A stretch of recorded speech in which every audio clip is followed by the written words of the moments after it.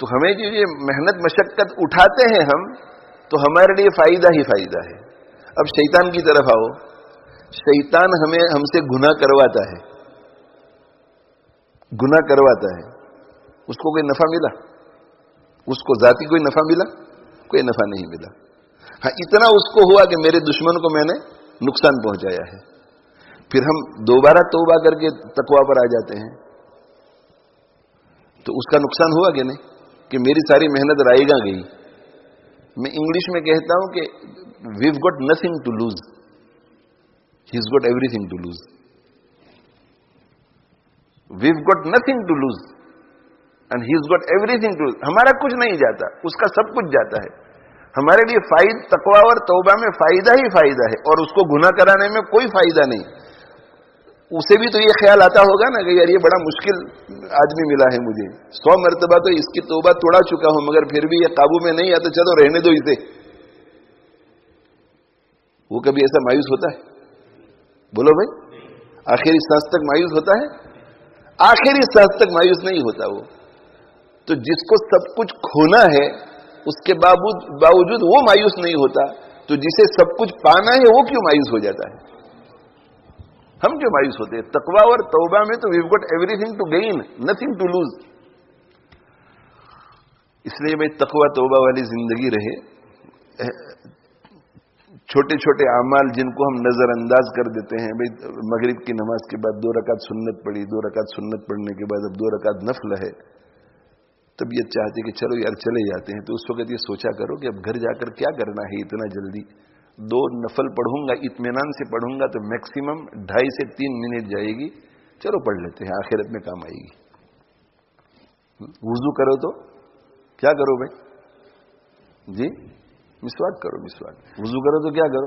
مسواک کرو. مسواک کچھ مشکل نہیں. سنک پر جہاں آپ وضو کرتے مسواک رکھو، جب بھی وضو کرو مسواک کرو. حضرت شیخ رحمۃ اللہ علیہ فرماتے ہیں کہ علماء نے لکھا ہے کہ مسواک کے 70 فائدے ہیں. 70 فائدے. دنیا کے آخرت کے، منہ صاف ہو جاتا ہے، مسوڑے جو ہے وہ مضبوط ہوتے ہیں، وغیرہ وغیرہ. مسواک کے 70 فائدے ہیں. اس میں سے اعلیٰ فائدہ کیا ہے؟ اعلیٰ فائدہ یہ ہے کہ موت کے وقت کلمہ نصیب ہوتا ہے. کتنا آسان ہے، کتنا آسان ہے. تو عمل کرنا ہے. اور یہ جو کچھ ہم سنتے ہیں اسے دھیان سے سننا ہے. نیک لوگوں کی باتیں ہیں، بزرگوں کی باتیں ہیں، علماء کی باتیں ہیں، قرآن اور حدیث کی باتیں ہیں، قرآن اور حدیث کی روشنی میں باتیں ہیں. اور ان باتوں کے بارے میں ایک دوسری بات بھی کہہ دوں کہ یہ بڑوں کی باتیں ہیں. ہمیں احساس نہیں ہوتا کہ ہم جن کی کتابیں پڑھتے ہیں ان سے، جن بزرگوں کے ملفوظات پڑھتے ہیں ان ملفوظات سے، جن لوگوں کی مجلسوں میں ہم جاتے ہیں ان کی مجلسوں سے، جن کے دائیں بائیں آگے پیچھے ہم بیٹھتے ہیں ان کی وجہ سے ہماری کتنی تربیت ہوتی ہے، اور دینی اعتبار سے ہماری کتنی ترقی ہوتی ہے، کتنی میچورٹی آتی ہے.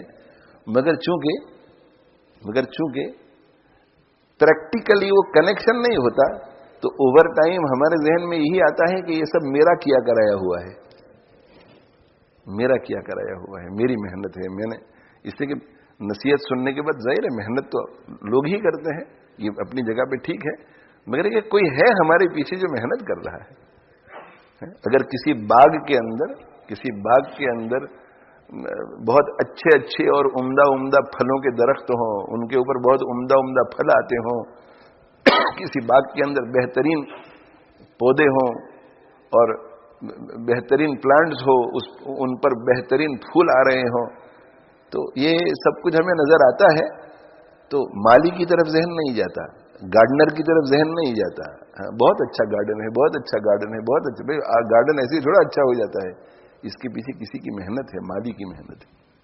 تو ہمارے جو پرانے لوگ تھے، پچھلے لوگ تھے، وہ اس حقیقت کا اعتراف کرتے تھے، کہ نہیں ہمارے استاد کی ہم پر محنت ہے، ہمارے فلاں کی محنت ہے، ہمارے شیخ کی محنت ہے. آج کل ہم لوگ جو ہے ایسا ہی سمجھنے لگ جاتے ہیں کہ جو کچھ ہے وہ میرا ہے، میں نے کیا ہے، میری محنت ہے، میں پڑھا ہوں، میرا مطالعہ ہے. نہیں، اس کے پیچھے کسی کی محنتیں ہیں، ان محنت اور کسی کی دعائیں ہیں اس کے پیچھے. پتہ نہیں طالب علمی کے زمانے میں ہمارے اساتذہ نے ہمارے لیے کیا کیا دعائیں کی ہوں گی، ہمارے ماں باپ نے ہمارے لیے کیا کیا دعائیں کی ہوں گی. تو یہ احساس رہنا چاہیے کہ بھئی یہ جو بزرگان دین کی باتیں ہیں، بڑوں کی باتیں ہیں، مجالس ہیں، واعظ و نصیحت کے پروگرام ہیں، ہماری ائمہ کی ہمارے پیچھے محنتیں ہیں، ہمارے اساتذہ کی محنتیں ہیں، ان کا بڑا دخل ہوتا ہے اور احسان مند ہونا چاہیے. دنیاوی اعتبار سے تو زندگی میں ایک مرتبہ اگر کوئی 1000 پاؤنڈ ہدیے میں دے دیتا ہے تو 40 سال کے بعد بھی ہم یاد رکھتے ہیں کہ اس نے مجھے ضرورت کے موقع پر 1000 پاؤنڈ دیے تھے. لیکن ہمارے علماء ہمارے پیچھے محنت کر کے پورا دن ہمیں سمجھاتے ہیں، اور روحانی اعتبار سے کتنی دولت ہمیں دیتے ہیں، سمیٹ کر دیتے ہیں، سمیٹ کر، اور پوری خیر خواہی اور محبت سے دیتے ہیں. جی پوری خیر خواہی اور محبت سے، لیکن ہم اس کا اعتراف نہیں کرتے. ہمارے دلوں میں یہ خیال نہیں آتا کہ یہ تو اس وجہ سے اس کا اعتراف بھی ضروری ہے. اور دل دماغ میں تب ان کے لیے دعائیں ہوں گی، تب ان کے ساتھ ہمارا بیہیویئر ایسا ہوگا کہ ان کا دل خوش ہوگا، ان کی طرف سے ہمیں توجہ ملے گی، دعائیں ملیں گی. تب ہم 2 الفاظ کہہ سکیں گے کہ بھئی ہم تو، مجھے کچھ خبر نہیں تھی تیرا درد کیا ہے یار. دیکھو حکیم صاحب تو شعر میں، پورا تصوف پر مشتمل شعر ہے، اس میں بھی اس کو انہوں نے لکھا کہ مجھے کچھ خبر نہیں تھی تیرا درد کیا ہے یا رب، تیرے عاشقوں سے سیکھا تیرے سنگ در پہ مرنا. تیرے عاشقوں سے سیکھا، یعنی آپ کے جو عشاق تھے، ان عشاق، اس سے کہ حکیم اختر صاحب رحمہ اللہ تعالی کے 3 شیوخ ہیں جن سے بہت زیادہ فائدہ اٹھایا، حضرت پھول پوری رحمۃ اللہ علیہ، اور حضرت مولانا محمد احمد پرتاپ گڑھی رحمۃ اللہ علیہ، اور حضرت شیخ ابرار الحق صاحب رحمۃ اللہ علیہ. تو ان کی طرف اشارہ کرنے کہ تیرے عاشقوں سے سیکھا تیرے سنگ در پہ مرنا، تیرے سنگ در پہ مرنا. سنگ، اصل میں سنگ در جو ہے نا، سنگ در، یہ کسی کے در کو سنگ در کہتے ہیں. یہ جو دروازہ ہوتا ہے تو پرانے زمانے میں جو دروازے ہوتے تھے تو ہماری طرف بغیر چوکھٹ کے نہیں ہوتے تھے، وہاں چوکھٹ ہوتی تھی. تو چوکھٹ میں کبھی کبھی لکڑی ہوتی ہے، اور چوکھٹ میں عموماً جو ہے پہلے وہاں ایسے پتھر ہوتا تھا. تو جب آپ دروازے میں داخل ہوتے ہیں تو وہاں فریم وہ پتھر کے ساتھ لگی ہوئی ہے، اس کو سنگ در کہتے ہیں. تو تیرے سنگ در پہ مرنا کا مطلب یہ ہے کہ میں سب کچھ چھوڑ چھاڑ کر آپ کا جو بن گیا ہوں، یہ سب کچھ چھوڑ چھاڑ کر اے اللہ آپ کا جو بن گیا ہوں، اور آپ کا بن کر کے اب مر رہا ہوں آپ کے لیے. یعنی آپ جو فرماتے ہیں اسے کرتا ہوں، آپ جو فرماتے ہیں اسے کرتا ہوں. یعنی جو 100% میں آپ کا فرما بردار ہو گیا ہوں. یہ سنگ در پہ مرنے کا مطلب ہے کہ میں مر رہا ہوں ہر وقت آپ کے لیے. اور اس میں یہ بھی آ گیا کہ اگر جان کے نذرانے کی ضرورت پڑی تو اس کے لیے بھی میں تیار ہوں. اگر قتال فی سبیل اللہ کا اعلان ہو اور اس کے لیے بھی اگر نکلنا پڑے. یہ میں نے کس سے سیکھا ہے بھائی؟ آپ کے عاشقوں سے سیکھا. یہ حکیم اختر صاحب کا شعر ہے. کسی اہل دل کی صحبت جو ملی کسی کو اختر، اسے آ گیا ہے جینا، اسے آ گیا ہے مرنا. مجھے کچھ خبر نہیں تھی تیرا درد کیا ہے یا رب. اے اللہ مجھے تو اتنا بھی پتا نہیں تھا کہ آپ کی محبت کا درد بھی کچھ ہوتا ہے. میں تو لیلاؤں کی محبتوں میں پڑا رہا، اولاد کی محبتوں میں پڑا رہا، مال کی محبتوں میں پڑا رہا. تیری محبت بھی کوئی چیز ہے مجھے تو پتا ہی نہیں تھا.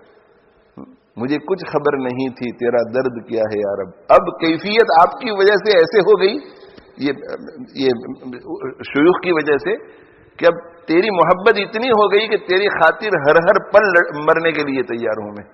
کہ فجر کے لیے اٹھتا ہوں وہ مرنا پڑتا ہے، نفس کو مارنا پڑتا ہے، مشکل ہوتا ہے مگر پھر بھی اٹھ جاتا ہوں.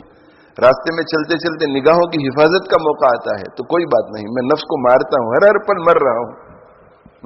تو مجھے کچھ خبر نہیں تھی تیرا درد کیا ہے یا رب، تیرے عاشقوں سے سیکھا تیرے سنگ در پہ مرنا. اور اسی طرح کے دوسرے اشعار بھی ہیں حکیم صاحب کے. اور ہمارے حضرت حاجی فاروق صاحب رحمۃ اللہ علیہ تو بیان بھی کرتے تھے. آج کل تو اس میں بھی کمی آ گئی ہے کہ ہم کتابوں سے استفادہ کرتے ہیں اور کتابوں سے استفادہ کر کے بعض چیزیں سمجھتے ہیں اور بیان کرتے ہوئے پتہ بھی ہوتا ہے کہ کس کتاب میں دیکھا تھا، مگر ہم کہتے نہیں کہ حضرت مفتی شفیع صاحب رحمۃ اللہ علیہ نے معارف القرآن میں لکھا ہے. ایسے ہی بولتے ہیں. ایک تو ہے نا کہ آپ کو پتہ نہیں ہے، پتہ ہے پھر بھی ہم نہیں کہتے. تو ہمارے حاجی فاروق صاحب رحمۃ اللہ علیہ جو ہے، ان کے بیان میں ہم سنتے تھے بار بار حضرت مسیح الامت فرماتے تھے میرے ابا جی نے یہ فرمایا، میں نے میرے ابا جی کو یہ کہتے ہوئے سنا، میرے ابا جی نے ایک مرتبہ مجھے خط میں اس طرح لکھا. یعنی پوری تقریر کبھی کبھی ابا جی پر ہی مشتمل ہوتی تھی. اور حضرت فرماتے تھے کہ بھئی میرے پاس تو میرے کشکول میں کچھ بھی نہیں ہے سوائے میرے ابا جی کے. جو کچھ میرے پاس ہے میرے ابا جی، جو کچھ میرے پاس ہے میرے ابا جی. اور ایک مرتبہ مجھ سے فرمایا کہ میرے ابا جی نے میری ایسی تربیت کی، ایسی تربیت کی، ایسی تربیت کی کہ ایک دن میں ان کے یہاں عشاء کی نماز کے بعد گیا ہوا تھا. سکھر میں رہتے تھے تو سکھر سے جلال آباد گئے تھے اپنے شیخ کے پاس. تو کہا کہ ایک دن میں وہاں گیا حضرت کے پاس رات کو عشاء کی نماز کے بعد حضرت کے گھر میں. تو کہا کہ میں جو ہے دیکھتا تھا کہ حضرت جب گھر میں داخل ہوتے ہیں امی جان دوسری طرف ہے تو حضرت بیوی کے ساتھ کس طرح رہتے تھے. تو حضرت فرماتے ہیں کہ حضرت جب داخل ہوئے پردے کے پیچھے تو سلام کرتے تھے، اور سلام کر کے بڑے ادب کے ساتھ آپ کی طبیعت کیسی ہے، آپ خیریت سے ہیں، یعنی مطلب ہے کہ اس طرح کا اپنی بیوی کے ساتھ وہ حسن اخلاق وغیرہ. اور پھر جو ہے کہا کہ کچھ دیر تک بیٹھے تو حضرت نے مجھ سے میری طرف دیکھ کر فرمایا کہ محمد فاروق تمہیں لنگی پہننا آتا ہے؟ تو میں نے کہا کہ آتا ہے لنگی پہننا، اس میں کون سا مشکل کام ہے. تو کہا کہ حضرت نے اپنی لنگی اٹھا کر کے میرے ہاتھ میں پکڑ کے پھر اسے باندھو. تو کہا کہ میں نے حضرت کے سامنے وہ لنگی لی اور لنگی لے کر کے اندر پاؤں رکھ دیے اور لنگی پکڑ کر کے میں نے ایزار بند جو ہے اسے کھولا اور کھول کر کے سرکا دی اسے، سمجھ گئے. اور سرکانے کے بعد جو ہے میں نے اسے پہن لی.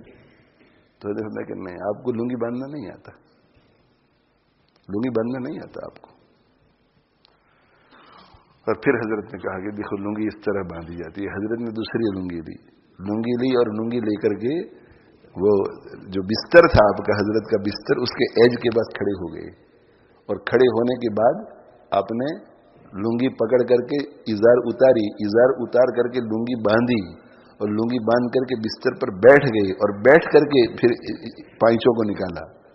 اور حضرت نے فرمایا کہ یہ جسم جو ہے یہ اللہ کی امانت ہے، تم نے کھڑے کھڑے پائچے اتارے، اگر گر جاتے تو اللہ کی امانت میں خیانت ہوتی.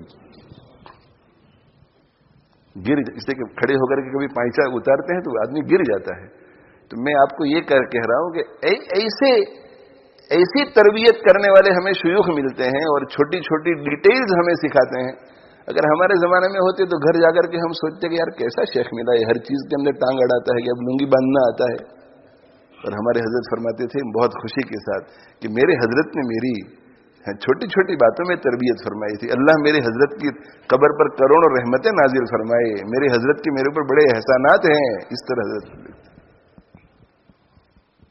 اور حضرت کا تذکرہ فرماتے تھے. آج کل ہماری زبانوں پر ہمارے مشائخ کے، ہمارے اساتذہ کے تذکرے نہیں سننے کو ملتے. پورا بیان، ایک ڈیڑھ گھنٹے کا بیان آپ سنو اور 10 20 25 بیان سنو. تدریس میں جا کر کے دیکھو، درسگاہ میں جا کر کے دیکھو تو متقدمین وغیرہ کے نام آپ کو سننے کو ملتے ہیں، مگر اپنے شیوخ کے، اپنے مشائخ کے جن سے استفادہ کیا ہے ان کے باتیں سننے کو نہیں ملتی کہ بھئی انہوں نے ہمیں یہ بھی کہا تھا یا انہوں نے ہمیں یہ بھی کہا تھا، انہوں نے ہمیں اس طرح سکھایا تھا. تو اس سے جو ہے بے برکتی ہوتی ہے، اس سے بے برکتی ہوتی ہے جب ہم منسوب کرتے ہیں اپنے اساتذہ. اس سے کہ تو سب سے پہلی چین ہے ہماری اور رسول اللہ صلی اللہ علیہ وسلم کے درمیان جو پہلی چین ہے، اگر وہ چین کٹ جاتی تو ہمارا کنیکشن ہی نہ ہوتا. ہمارا کنیکشن ان کی وجہ سے ہوا ہے، کنیکشن ہی ہمارا نہ ہوتا. اللہ تعالی شانہ مجھے آپ کو عمل کی توفیق عطا فرمائے. تو بھئی شروع تو میں نے اس طرح کیا تھا کہ طبیعت مزمحل ہے، اس لیے مولانا جو کچھ پڑھ کر سناتے ہیں وہ سن لیجیے. لیکن بہرحال پھر بات چل پڑی تو کچھ باتیں عرض کر دی. تو یہ جن لوگوں کی باتوں سے آپ کو اسلاف میں ایسے لوگ ملیں گے کہ فلاں کی اس ایک بات سے مجھے پوری زندگی نفع پہنچا، فلاں کی ان 2 باتوں سے مجھے پوری زندگی نفع پہنچا، میری ترقی اس بات سے ہوئی، اس واقعے سے ہوئی. تو بہرحال اللہ تعالی شانہ ہمیں عمل کی توفیق دے. بس اسی پر اکتفا کرتا ہوں. وآخر دعوانا ان الحمدللہ رب العالمین وصلی اللہ علی نبینا وعلی آلہ واصحابہ.